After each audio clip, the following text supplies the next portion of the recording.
İnsan olarak yaşamanın ortaya koyduğu haklı olarak konuya bakmak lazım.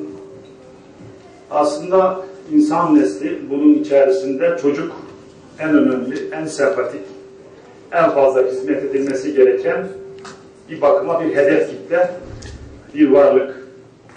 Bu bakımdan Bitlis'teki çalışmalarımızın odağında eğitim var. Eğitimin odağında da gençlerimiz, siz sevgili çocuklarımız var. Bunları yaparken verilen eğitimin, sağlanan imkan ve kabiliyetlerin size neler kazandırdığını çok iyi görüyoruz. Artık bu güzel eğitimlerle, bu projelerle sizler üşengeçliği, tembelliği bıraktınız. Dolayısıyla bu tembellik, çalışkanlık mevzunu bu yaşlarda hayatımıza rehber edip içselleştirmemiz, hepimizin tembelliği bir tarafa bırakarak çalışkan öğrenciler, çalışan çocuklar, çalışkan insanlar olmamız gerekiyor. Yani bugünden itibaren 20 Kasım 2013 Çocuk Hakları Günü'nün bir vesile kılarak bir start vererek tembelliğe karşı savaş açmış olacağız. İkinci bir hastalığımız ne? Televizyon. Çok televizyon seyrediyoruz. Nereden biliyorum? Bizim evde de bir çocuk var, ondan biliyorum. Sürekli gözü televizyonda. Tabii televizyonda bizlere hitap eden diziler, çizgi filmler, öğretici belgeseller, şüphesiz bunları seyretmek bizim hakkımız, değerli öğrencilerimiz, değerli çocuklarımız. Ancak bunu yaparken dozajında.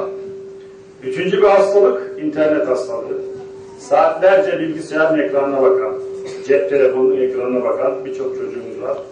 Bu hastalık, değerli öğrencilerimiz, bütün dünyada var.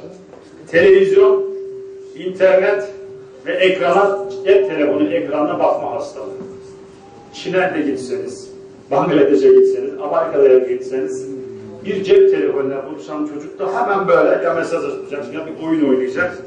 Onun ne zararı var? Bir kere çok radyasyon yayıyor. Ondan sonra gözlerimize zarar var. Televizyon da öyle. Televizyonu uzun seyredince bizi bir aptal kutusuna dönüştürüyor. Siz bunu fark etmişsiniz uzun televizyon seyrettiğiniz zaman. Hayatımıza faydalı bir evlat olma hakkımız var ve sorular sordunuz. Peki onun kitabını okudunuz mu? Evet. Türkçe miydi, İngilizce miydi? Türkçeleşti. Bakın, geleneksel Türk tiyatrosundan biriyim ben. Tahmin edin bakalım biraz. Tiyatroyu biliyor musunuz? Evet.